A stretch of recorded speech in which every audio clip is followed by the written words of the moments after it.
Eu tenho 70 anos de idade, 69. Eu entrei no Ministério Público Federal em 1985. Quando eu entrei em 85, o Ministério Público não era aquilo que é hoje. Ele não tinha a importância que tinha hoje. Ainda era a época final da ditadura, era o governo Figueiredo. E nós éramos um apêndice do Ministério da Justiça, essa é a verdade, né? O procurador-geral era nomeado pelo ministro da Justiça, era um cargo em comissão do Ministério da Justiça. O procurador-geral podia intervir nos processos, avocando processos para ele. Havia muito pouca autonomia e não tínhamos os poderes que temos hoje. A remuneração também era baixa.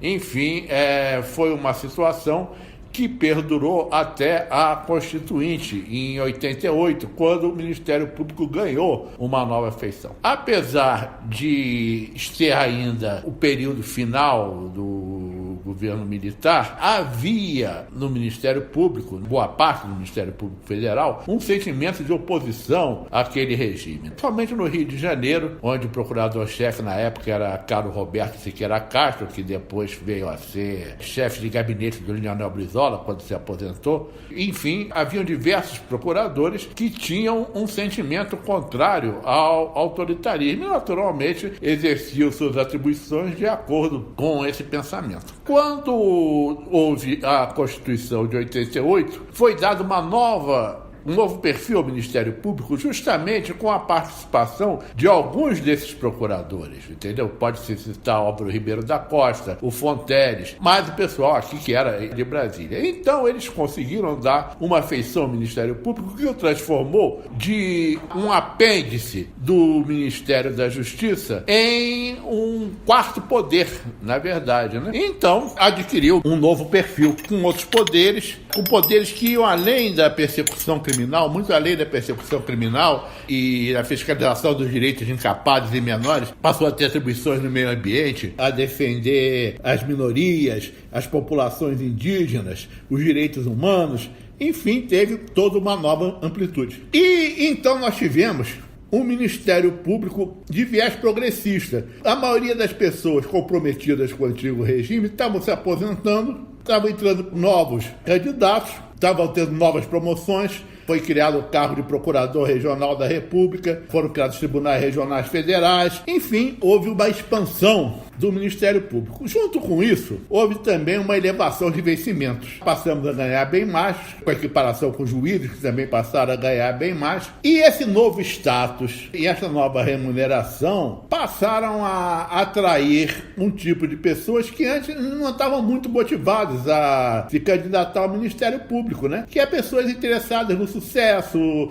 enriquecer, não ilicitamente enriquecer a custa do seu trabalho, mas dando como prioridade o seu sucesso pessoal, ao invés de executar um trabalho social. Então, com a relação de novos concursos, porque as vagas foram muito ampliadas, teve ingresso de muitos procuradores novos e com um outro perfil. Com isso, o Ministério Público, que no advento da Constituição tinha se tornado uma instituição de viés progressista, foi se tornando uma instituição conservadora. A exemplo do que era antes. Durante o tempo da ditadura, o Ministério Público, principalmente o Ministério Público estaduais, tinha uma presença muito forte do conservadorismo, que de uma certa maneira fazia vista grossa aos abusos que ocorriam naquela época. Ou pelo menos, se não fizesse vista grossa, mas não se empenhava em buscar apurar. Eu me lembro que houve uma denúncia de uma moça que se disse torturada na Polícia Federal com o uso de uma cobra jiboia, numa cela, fez uma representação, foi encaminhada a um colega procurador para apurar, e a apuração dele se limitou a mandar um ofício para o superintendente perguntando se lá havia alguma cobra jiboia. O superintendente respondeu meio desaforadamente que ali não era um lugar de criação de ofícios, e o procurador, tendo em vista a resposta do superintendente, arquivou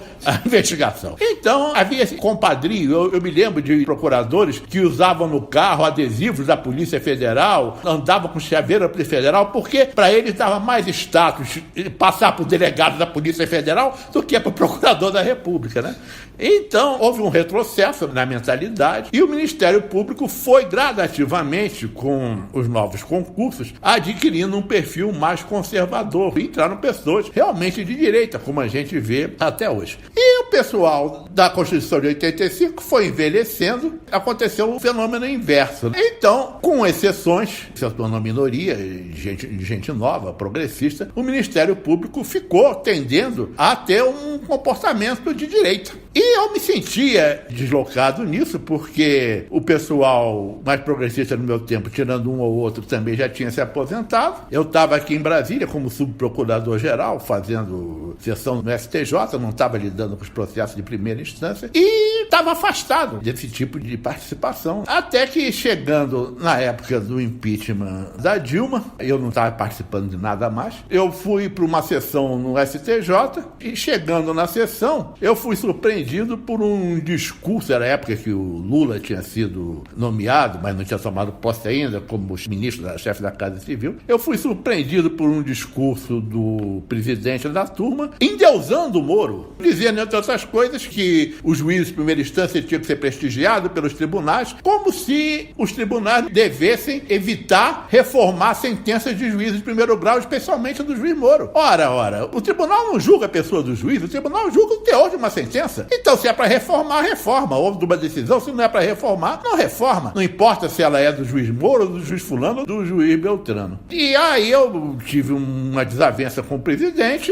respondi a ele, tirei a minha capa e abandonei a sessão porque não havia mais clima para ficar na sessão. Chegando no meu gabinete, eu recebi diversos telefonemas de solidariedade, inclusive de promotores estaduais, que diziam que estava sendo organizado, que havia o movimento Ministério Público pela Democracia e que iam participar de uma passeata que haveria no dia seguinte, conduzindo uma faixa histórica, dizendo: somos o Ministério Público contra o golpe. E me convidavam para eu ir. Eu fui e participei. Também, por coincidência, a presidenta Dilma, ela era filha de um fraterno amigo de meu tio-avô, falecido Luiz Mindelo Carneiro Monteiro, em Belo Horizonte, onde eles moravam. E minhas primas queriam que eu fosse falar com a Dilma, levasse um abraço, aquele negócio. E eu pedi para o chefe de gabinete do ministro da Justiça, que é o general, um colega nosso, marcar um encontro com a Dilma. Coisa rápida, eu queria só levar o meu abraço familiar para ela e ir embora. Acontece que, sem eu saber, eles me incluíram num ato que haveria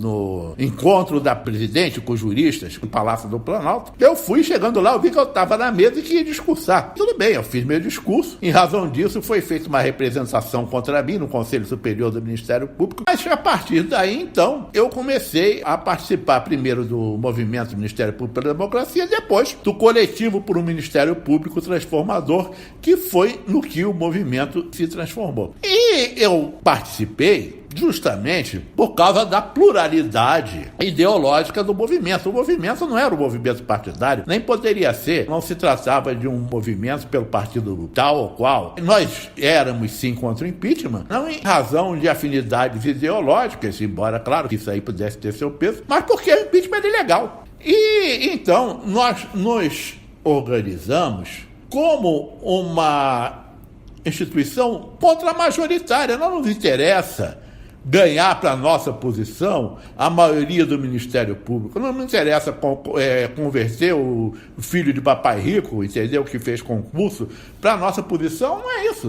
O que nós temos de interagir com a sociedade. Nós temos procurado reconduzir o Ministério Público àquele perfil que ele tinha na Constituição de 88. Isso que é o nosso objetivo. Nós estamos fiéis aos princípios da Constituição de 88. E a Constituição de 88 nos manda defender a liberdade, defender as minorias, direitos humanos. A Constituição de 88 é a Constituição feita ao tempo de Ulisses Guimarães, não é a Constituição da reforma de Temer. Então, a nossa posição é essa. E eu tenho, dentro do movimento, me empenhado para que o movimento não se estreite, para que nós não fiquemos caracterizados como simpatizantes desta ou aquela ideologia, deste ou daquele partido. Entre nós existem pessoas de diversas tendências. Todo aquele que estiver fiel aos princípios de 88, nós devemos acolher e devemos trazer para a luta. Então é nisso que eu estou me empenhando.